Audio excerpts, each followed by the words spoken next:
Hi friend, আজি মই বনাব লৈছো ৰৌ মাছ। ৰৌ মাছ কেনেকৈ বনাই চাওক।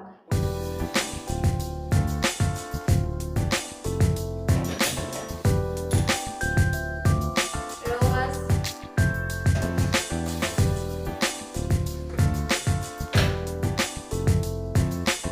মাছখিনি ভাজি লওঁ।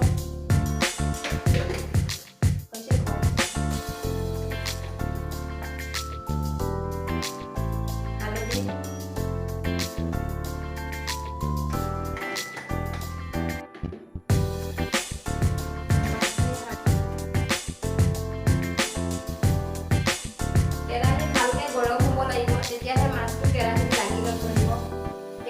তেলখিনি ভালকে গৰম হোৱাৰ পাছত মাছটো ঢালিব লাগে। কেৰাহী গৰম হ'ল, তেল অকণমান বেছিকৈ দিব লাগিব।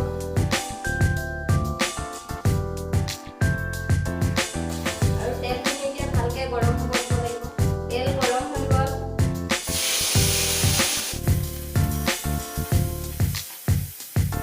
মাছখিনি তেলত দিয়াৰ লগে লগে মাছখিনি উল্টাই দিব নালাগে, অলপ ভালকে হ'ব দিব লাগে, তাৰ পাছতহে উলিয়াব লাগে, নহ'লে ভাঙি যাব গোটেই মাছখিনি।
হালধি